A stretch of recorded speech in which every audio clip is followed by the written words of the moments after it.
थोड़ा सा वक्त दीजिए मुझे।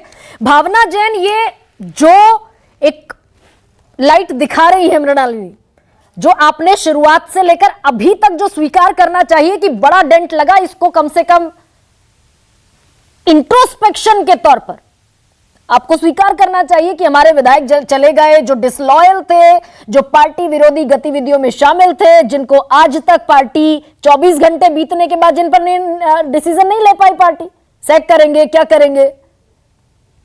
देखिए, हमारी पार्टी जो है वो इसके ऊपर जो प्रक्रिया है वो जरूर करेगी और इस शीर्ष नेतृत्व इसके ऊपर एक्शन लेगा और शुरू भी हो चुका है उसके ऊपर एक्शन। पर मैं एक बात कहना चाहूंगी कि जब यही गद्दार जनता के सामने जाते हैं तो वो पूरी तरह से एक्सपोज हो जाते हैं और वो एक्सपोजर जो उनको मिलता है वो जनता उनको स्वीकार नहीं करती है। ये आपने आज नहीं, ये आप हिमाचल के चुनाव में आपने अभी देखा, आपने ये महाराष्ट्र के चुनाव में देखा कि जो पार्टी से गद्दारी करके जो दूसरे पार्टी का काम करते हैं उनके साथ क्या होता है।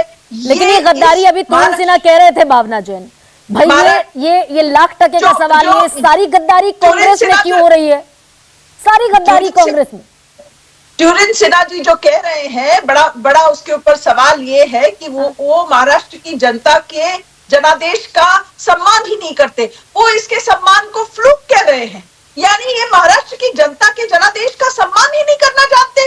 बीजेपी जनादेश का सम्मान कभी करती ही नहीं है, उसने सिर्फ तोड़फोड़ की राजनीति, किस तरह से किसको क्या लालच देके, क्या प्रेशर देके उनको तोड़ा जा सके, यही राजनीति करती है और पूरे देश ने इस राजनीति को अस्वीकार किया है। भारतीय जनता पार्टी जितनी जल्दी उनकी आंखें खुल जाए, अभी तक इनकी आंखें खुली नहीं है, ये देखने के बावजूद कि पूरे देश ने इसको अस्वीकार किया है, इनकी जोड़ तोड़ की राजनीति को अस्वीकार किया है। सिर्फ महाराष्ट्र में ही नहीं, हर जगह इसको पूरे देश भर में की जनता ने इसको अस्वीकार किया है, अभी तक इनकी आंखें नहीं खुली हैं। अच्छा भावना ये बताइए, मैं चलते चलते, अब समय क्योंकि कम है, चलते चलते बताइए, 288 में से नाना पटोले कह रहे हैं कि हम 225 जीतेंगे। हमारे जो अध्यक्ष हैं, जो उन्होंने टारगेट दिया है वो महाविकास आघाड़ी पूरी तरह से, पूरी ताकत से वो टारगेट अचीव करेगी। और किशोर तिवारी, ये डेंट आपकी भी पार्टी में लगा है। उद्धव ठाकरे भी नहीं समेट पा रहे अपने विधायकों को, जबकि एक बार अभी बड़ा ताजा जख्म है, 40 लेकर निकल गए थे एकनाथ शिंदे। मैं मृणालिनी की बात से सहमत हूँ। अब महाराष्ट्र की नहीं, पूरे भारत में लोक प्रतिनिधियों को गद्दार बनाने के पीछे एक षड्यंत्र है और मैं कहता हूं अब इस पर खुली चर्चा होनी चाहिए कि जो चीज पार्टी से चुन के आता है उस पार्टी के से वो पलटा बदलता है तो उसे अपनी विधायिका या सांसद के पद से उसने रिजाइन करना चाहिए। अब गद्दारी हुई है, 3 महीने में चुनाव है, और 10-12 करोड़ मिल जा रहे हैं तो ये जो इनको टिकट भी देना नहीं है मालूम है। और मैं मृणालिनी की इस बात से सहमत हूं कि उद्धव जी ने क्या किया था कि अपना जो उम्मीदवार है वो उनका पर्सनल सेक्रेटरी है ना, मिलिंद तो वो मिलिंद नार्वेकर पर्सनल सेक्रेटरी है तो कोई एमएलए नाराज भी होंगे, तो ऐसा होता है ना। तो गद्दारी बहुत। लेकिन किशोर जी, आप इतने वरिष्ठ प्रवक्ता भी हैं, वरिष्ठ नेता हैं, ये जो 10-12 करोड़ का बार बार आप आंकड़ा दे रहे हैं, मैं चाहती नहीं थी कि इंटरवीन करूं, लेकिन ये सिर्फ जबानी जमा खर्च ही है क्या? और अगर इसमें कोई सच्चाई है तो इलेक्शन कमीशन से लेकर देश की अदालतें, why you didn't go there? नहीं, एक मैं बता रहा हूं, allegation sir, that's a serious allegation, horse trading. मैं बता रहा हूं, देखो गरिमा जी, आपने बहुत अच्छा बात किया। मुझे लगता है कि सीजेआई ने भी सुओ मोटो लेना चाहिए। इलेक्शन कमीशन तो पाखंडी है, वो कुछ नहीं कर सकता, लेकिन सीजेआई ने इसमें इंटरवेंशन करना चाहिए और इन क्रॉस वोटिंग वालों की संपत्ति को चेक करना चाहिए। अरे ये एफिडेविट में बताते हैं 100 करोड़ रुपए बढ़े हुए और राजनीति धंधा करके बैठे हैं ये लोग। मृणालिनी तो अगर लेकिन किशोर तिवारी, आप फिर डाल रहे हैं दूसरे के पाले में बॉल। अगर आपके विधायकों को खरीद फरोख्त कर क्रॉस वोटिंग कराई जा रही है तो आप जाएं, दरवाजा खटखटाएं अदालतों का, प्रूफ के साथ जाएं, सबूत के साथ जाएं। वही तुहिन सिन्हा भी कह रहे हैं, because it's a serious allegation. इसीलिए मैंने ये सवाल किया आपसे। सोसाइटी बोलकर हम इसमें करने वाले काम, मैं तो बहुत आहत हूं। मुझे तो 8-10 लोगों की गद्दारी पहले ही मालूम पड़ गई थी, जिसमें कांग्रेस के मीटिंग में 7 लोग नहीं आए थे। लेकिन मृणालिनी ने आज वो कहा कि हमारे पास और गद्दार बचे हुए हैं, तो मुझे लगता है कि पॉलिटिकल पार्टियों ने ही ये सफाई कर देनी चाहिए। लीडर की जिम्मेदारी हुई ना फिर, अगर हमें जनता में आपके लीडर की जिम्मेदारी हुई ना। अब देखिए, यहाँ पर फंस गए। अगर कोई कॉटरी मेंबर कोई बनाते हो आप, और जनता के प्रतिनिधियों को नहीं बनाते हो, हार्डकोर कार्यकर्ताओं को नहीं बनाते हो, जिसके पास खरीद फरोख्त की क्षमता है, ये क्वालिफिकेशन बनाते हो, तो ऐसी नौबत आएगी। That's a very fair point. Tuhin Sinha, Mrinalini ji ने एक सर्वे रख दिया, उसमें 43%, 48% जाएगा इंडिया ब्लॉक को, 33% जाएगा एनडीए गठबंधन को। तुहिन सिन्हा, ये रिफ्लेक्शन है क्या लोकसभा इलेक्शन का? देखिए, मैं 10 सेकंड लूंगा। तिवारी जी ने एक बड़ा अपशब्द यूज किया है इलेक्शन कमीशन के लिए। आप वो शब्द जो है मैं यूज नहीं करना चाहता हूं, लेकिन ऐसे अभद्र शब्द जो हैं इलेक्शन कमीशन के लिए इस्तेमाल करना, और ऐसे इलेक्शन के बाद जब आपको जो है बहुत लाभ हुआ है, ऐसे वो मेरे खिलाफ करेंगे ना, किशोर जी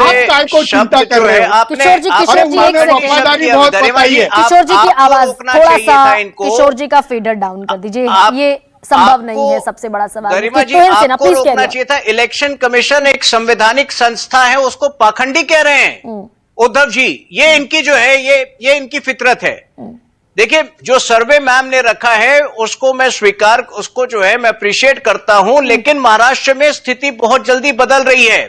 पिछले 2 हफ्ते में जब से बजट में ये सारी घोषणाएं हुई हैं, उसके बाद जमीन पर एक अंतर स्पष्ट रूप से दिख रहा है। और अगर किसी के साथ गद्दारी हुई है तो वो हमारे साथ हुई है। 2019 में अगर किसी के साथ गद्दारी हुई है तो वो हमारे साथ गद्दारी हुई है। ये प्रतिशोध और ये न्याय का वक्त हम जीतेंगे। बजट के बाद सीएम लाडली स्कीम का जो जिक्र कर रहे हैं तुहिन, ओबीसी, दलित, ये सबको साधने की जो कोशिश है, एक ओवरहॉलिंग की कोशिश है, एमएलसी इलेक्शन के बाद ये सारा जितना डेंट लगा, एकजुटता की भी, यूनिटी की भी कोशिश है, इसका कितना इंपैक्ट विधानसभा चुनावों पर आपके मुताबिक? तुहिन कह रहे हैं कि रिफ्लेक्ट होता हुआ नहीं दिखेगा, बदलाव दिखेगा।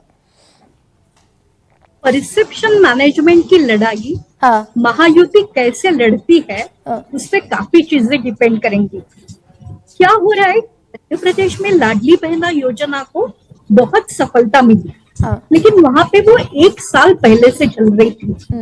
महाराष्ट्र में अभी चालू हुई है और 3 महीनों के अंदर महिलाओं के खाते में कितनी रकम जमा होती है उस पर भी काफी चीजें निर्भर करेंगी। लेकिन अब तक जो माना जाता था कि लोकसभा जैसा ही रिजल्ट विधानसभा में लगने वाला है, उस विषय को, उस परसेप्शन को तोड़ने की बहुत महायुति कर रही है।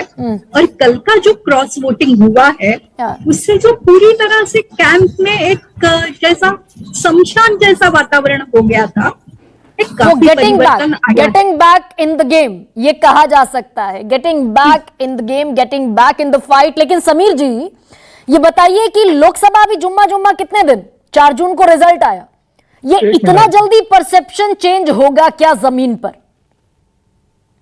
देखिए, मुझे लगता है अगर देवेंद्र फडणवीस को फिर से मुख्यमंत्री घोषित कर दिया जाता है तो मुझे लग रहा है कि बड़ा फर्क पड़ेगा महायुति के फेवर में। कि देवेंद्र फडणवीस ने 5 साल जिस तरीके से बहुत अच्छी सरकार चलाई थी, बहुत बेहतर प्रदर्शन किया था, मुझे लगता है कि महाराष्ट्र की जनता चाहती है कि देवेंद्र फडणवीस फिर से मुख्यमंत्री बने। लेकिन बीजेपी हाईकमान तो सारे उनको विरोधियों को, बीजेपी हाईकमान तो सारे देवेंद्र फडणवीस के विरोधियों को आगे बढ़ाने में लगा हार के बाद। इस समय मजबूरी थी, एक सरकार बनानी थी, तो एकनाथ शिंदे को मुख्यमंत्री बना दिया, अजित पवार को लेकर आए, शरद पवार को तोड़ना था तो उप मुख्यमंत्री बना दिया।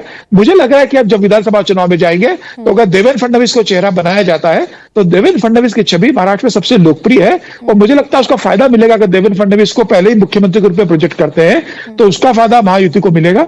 या गठबंधन को तय करना है, मतलब महायुति को तय करना है कि देवेंद्र फडणवीस के नाम पे चुनाव लड़ा है कि नहीं। मुझे लग रहा है कि देवेंद्र फडणवीस को नहीं बनाया जाएगा तो इसका नुकसान महायुति को होने वाला है। और ये रेड अलर्ट कितना है इंडिया ब्लॉक के लिए? कल का चुनाव, कल के नतीजे, ये रेड अलर्ट तो है। निश्चित रूप से कुछ विधायक टूटे हैं, रेड अलर्ट है, लेकिन मुझे लगता है कि आखिरकार वोटिंग तो जनता को करनी है। अभी 45 दिन के अंदर जो जनता के बीच अपनी बात बेहतर तरीके से पहुंचा सकेगा, ओबीसी वोट जो कैटर कर पाएगा, मराठा वोट के ऊपर जो जा पाएगा, और जो बेहतर सामंजस्य चुनाव लड़ेंगे, अपने वोट आपस में ट्रांसफर करवा देंगे, टिकट बेहतर तरीके से बांटेंगे, मुझे लग रहा है वो चुनाव जीत जाएगा। लड़ाई कठिन है दोनों दलों के लिए, लेकिन मुझे लग रहा है कि अभी भी इंडिया गठबंधन के लिए एक एज है। और संभवतः में पहला शायद महाराष्ट्र विधानसभा जो कि चुनाव होने 3 महीने बाद, संभवतः ये पहला प्रेडिक्शन होगा समीर चौगांवकर जो मैं आपसे मांगने जा रही हूं। 288 में कितने, किसके कितने, पहला prediction. You are the first one. आप पहले थे जो 240 और 260 बता रहे थे भारतीय जनता पार्टी को। देवेंद्र फडणवीस को अगर मुख्यमंत्री प्रोजेक्ट करके चुनाव में जाते हैं तो मुझे लगता है कि इनकी सरकार बन सकती है। अगर देवेंद्र फडणवीस को मुख्यमंत्री नहीं बनाते और जिस तरीके से सिस्टम चल रहा है उसी तरह से कि अजित पवार सीटें ज्यादा लेते हैं, एकनाथ शिंदे का रहता है, तो मुझे लग रहा है कि इसमें इनको नुकसान होगा। तो 2 खेल खेले गए। पहला लोकसभा चुनाव में खेला गया 2024 में, जनता जनार्दन ने खेला, और दूसरा खेल एमएलसी चुनाव में विधायकों ने खेला, क्रॉस वोटिंग ने खेला, और अब तीसरा खेल खेला जाना है विधानसभा चुनाव में। मात्र 3 महीने की अभी मात्र 3 महीने का इंतजार है, और ये लोकसभा चुनाव के बाद पहला मैंडेट होगा, वो भी देश के सबसे बड़े, दूसरे सबसे बड़े सूबे का। और ये प्रेस्टीज का क्वेश्चन भी, ये साख का सवाल भी है महाराष्ट्र। खैर, राजनीति संकेतों का भी खेल है, जो संकेत लोकसभा में मिले, फिर एमएलसी में मिले, अब विधानसभा चुनावों का इंतजार। सबसे बड़ा सवाल में इतना है। सबसे बड़ा